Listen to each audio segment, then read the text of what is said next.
At 38, Jason Grubb was an overweight wedding photographer. And at 49, he was a 5 times CrossFit world champion. And oh yeah, did I mention he won all of those back to back? Here is Grubb right out on top. No, he's not an athlete to watch. He's the athlete to watch. He knows how to push his body, and he knows how to push the athletes on the floor as well. I got the chance to sit down with him and ask him how he was able to create such an insane transformation. And from our conversation, I distilled down 9 principles that allowed him to radically shift his identity and perform at the highest level. But before this started, Jason was struggling with a number of vices. As far as my diet goes, it was cereal in the morning, then get food in me midday, food in me at night. And then in the evening, there would always be 3 or 4 beers, either a half a bag of chips or some ice cream before bed. That was my rhythm and my routine. It was sort of this, I eat to soothe myself with this chaotic life that I was living. I would go through these cycles of jogging and then getting out of that. 3 or 4 days a week, I'd go out and run around this lake near my house. And it was about a 5 or 6 mile loop, a 9 or 10 minute mile pace. But I did that because I was trying to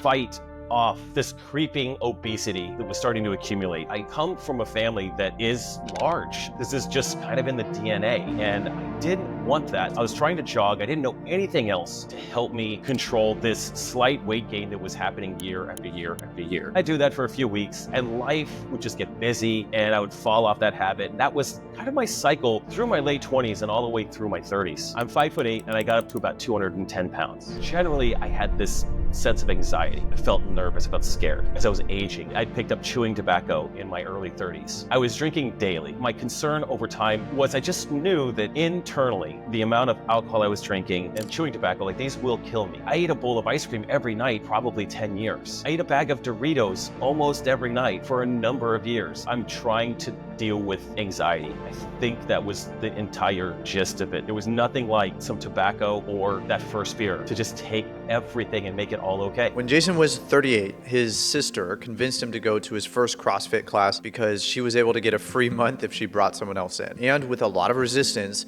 Jason lamented and finally went. He liked the class, but the gym was a bit far from his house, so he found another gym to go to. Coach came up to me and he told me to work out. There's like 25 people in the class. I'm kind of the new guy. I don't want to look foolish. 3, 2, 1, go. I do these power clean things. I do 20 burpees and I'm dying. There's a woman next to me that's really just cruising. And I'm super confused because I can't look at her directly, but I kind of was aware of her through the class as we warmed up. She was large, weighs as much as me, and is much smaller of a human being than me. It wasn't like a 20-year-old, right? It was just like a soccer mom kind of lady. Everyone's beating me, but I'm mostly concerned about the fact that she is going so fast. I am pretty sure she may have gotten through the 3 rounds before I finished the 2nd round. I didn't know this at the time. You know, a couple of weeks in the same class, you kind of get to know people. Like, she was pregnant with twins and she cooked me in this workout. Immediately went to the coach afterwards. I was like, here's my credit card. I think it's a free week. I don't even care. I didn't ask how much it was. Just charge me because I got to figure this out. They're all so fit and I'm so not. So principle number 1 is the catalyst. To truly change, sometimes we need a catalyst that reveals to us where we really are. And we get to see the gap of who we think we are versus who we actually are. But the question is then, how can we manufacture that for ourselves? There's 2 really simple ways that we can do this. Number 1 is getting some data, and number 2 is trying something new. This could look like getting some blood work done, or getting a DEXA scan, or picking up a new sport or movement practice. By doing this, you get humbled pretty quickly, and that acts as a forcing function for change. In the beginning, like, what was your goal with training? I'm just there to try to get as fit as Jeff.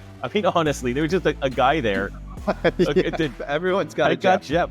Like, how is Jeff so strong? And I caught Jeff fairly quickly. I did the CrossFit Open that year and I beat Jeff. And that was the primary goal that year. Every CrossFit gym generally has a leaderboard. And so when you finish a workout, you enter that score into an app on your phone, you go to the leaderboard and you see how much you suck. You see how terrible you are. There's all these people in front of you. And, I'd be here. Jeff would be a little bit higher. Michael, then Keith would be on the top. And so I think the leaderboard was what got me. And this is a lot more fun than running by myself. I could do it every day at the same time. At the end of the day, I could still look at the leaderboard and see how I did against the Jeffs of the classes. Principle number 2 is competition. As silly as it sounds, competition can be a fierce motivator. And now he had something to work towards. He needed to beat Jeff. And this leaderboard would spike his dopamine and keep him motivated to work harder and harder. How do you think people should approach their goals with training? The first step is building initial habits, really small, achievable habits. If someone has no fitness whatsoever, the first step isn't going to the gym to sign an agreement. I think the first step is to start taking a 5-minute walk first thing every morning, or establish some sort of habit you can do really, really easily. You want to make habits so easy when you're just getting started. It's just silly if you don't do it. It's the night before, getting your water ready,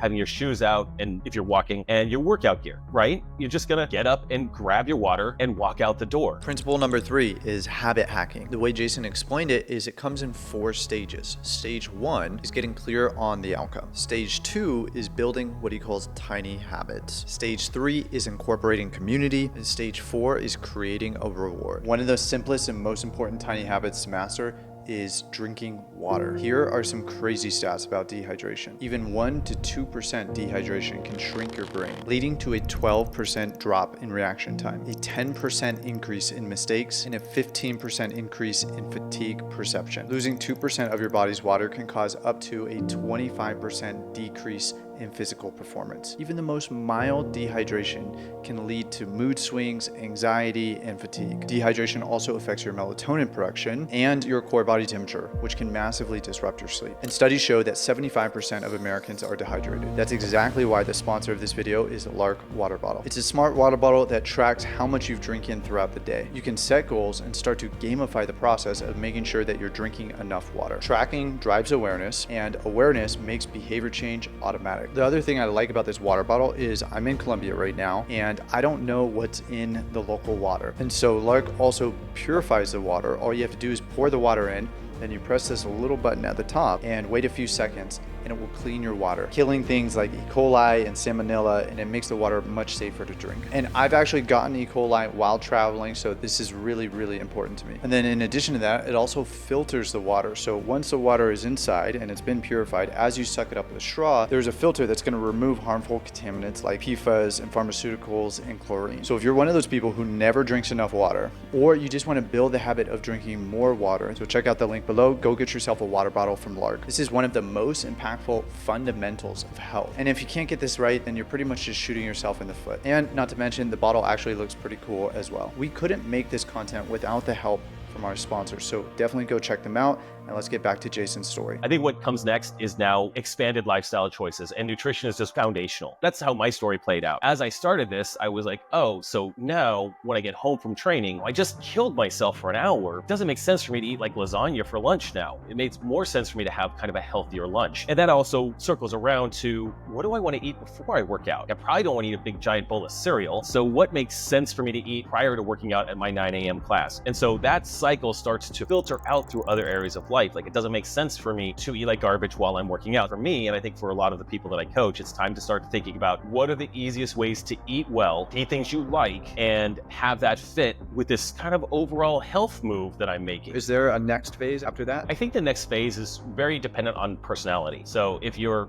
like me, you're gonna seek chaos or competition. For a lot of people, if they're anything like me, it's okay, so now I'm fit. Now I wanna try to climb 10 14ers this summer. It might be just these audacious kind of crazy goals. Once I started having this rhythm and started understanding more about the sport of CrossFit, of course I wanted to try to qualify for the CrossFit Games. And then that's probably the first step, like do a local competition, which I did. And it was like pouring gallons of gasoline on an existing fire. Principle number 4 is choosing a 𝘂𝑰. The 𝘂𝑰 is about doing one extremely difficult but transformative challenge every year. Something that's so challenging that it pushes you beyond your perceived limits. The rule of thumb is that it should be so hard that you have a 50% chance of failure. And the other caveat is that it should change how you see yourself. For Jason, this became trying to compete at the CrossFit Games. So I don't get bored. What are the things in this fitness world that I can chase to keep me moving towards something? And again, we're talking about my personality is going to seek projects, going to seek chaos, going to seek something that's really going to have to stretch me. But Jason's rise to the top was not immediate. In fact, he had tons of setbacks and made a bunch of mistakes along the way. So year 1 was just learning all of this. A little change to the diet. Year 2, I'm starting to get serious about trying to figure out how to compete. Year 3, failing,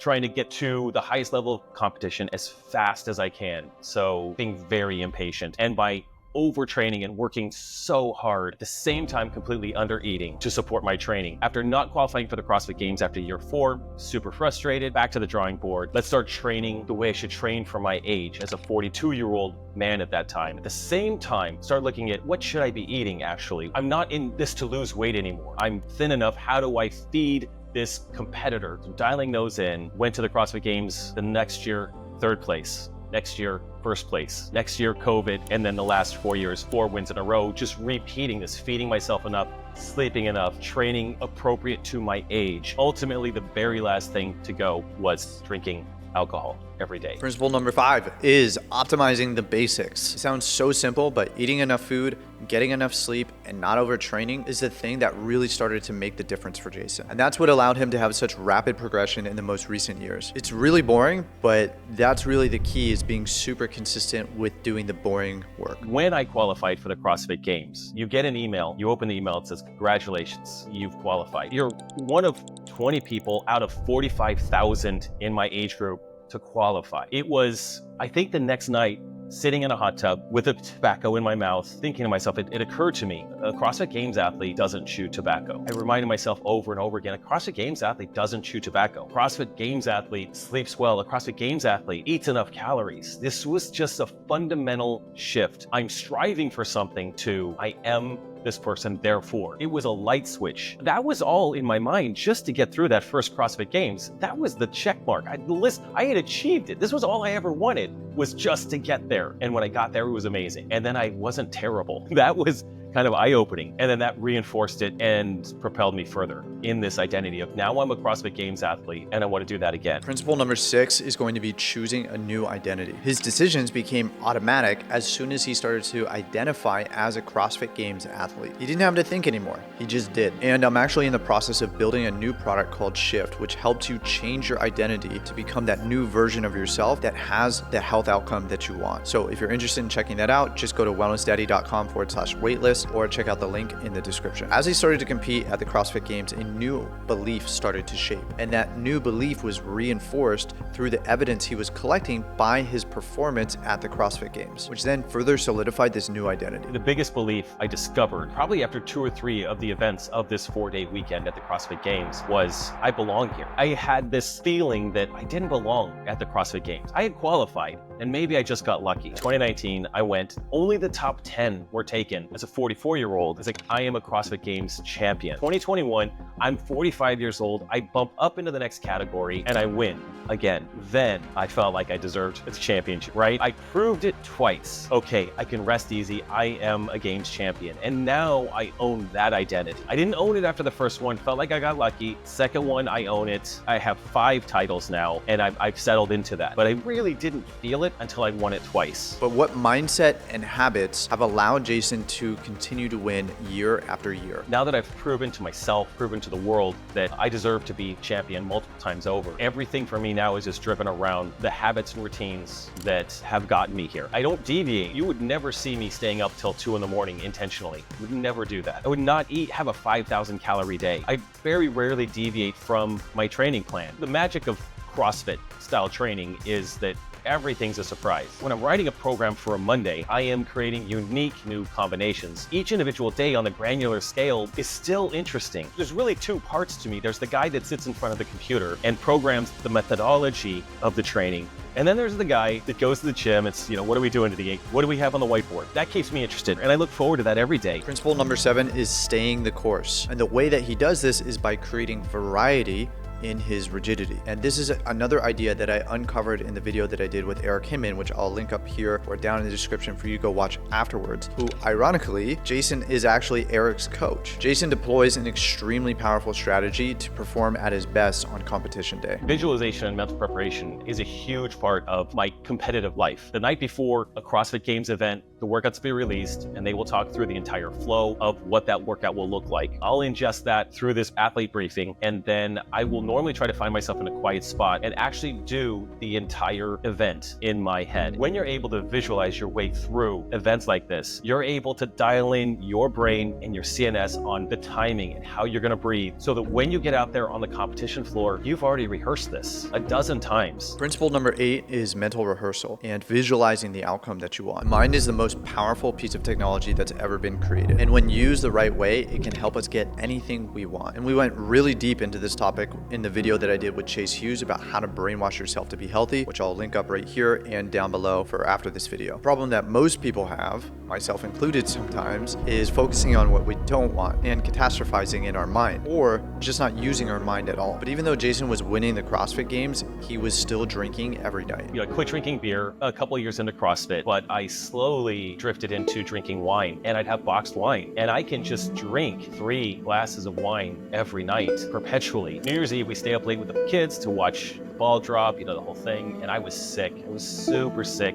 Had a cold or the flu or something. I still drank 3 or 4 glasses of wine. Woke up the next morning, of course I feel terrible and I'm sick. And we were sitting outside of our RV. She just said, hey, you were sick and you still had at least 3 glasses of wine. In a response, as soon as she said it, I was angry. And I was like, you know what? Fine. It was like looking in the mirror. I was so mad at myself. That was it.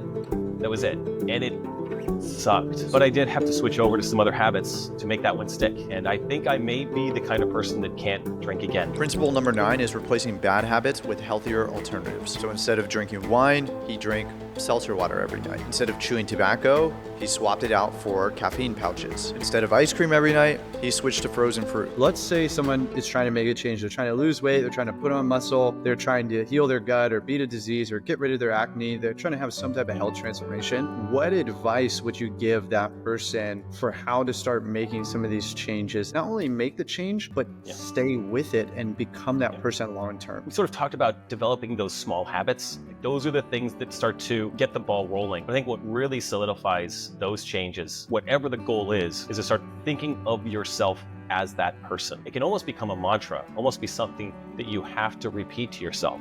For me, it was, I'm a games athlete, therefore. Then the list just builds itself. But I think for anyone, it can be a healthy man takes a walk in the morning. And it can be as simple as that. That's what a healthy man does. And it's really funny, when you start to think about that, you automatically start to project the behavior changes that need to happen in your life, because this is the identity. Jason completely reinvented himself, let go of extremely addictive substances, and reached the absolute pinnacle in one of the most intense sports in the world. It didn't happen overnight, but it all started with these tiny habits and just wanting to beat Jeff. So go find yourself a Jeff. And I think Jason's story serves as a reminder that it's never too late to reach for your potential. If you like this video, I know you're gonna like this one right here with 𝘱𝐻𝐿𝐴, who Jason actually coaches, and you'll learn so much about how to optimize your lifestyle and get more fit than 99% of people on the planet. So go ahead and watch that video right now, and I'll see you in the next one. Take care and be well.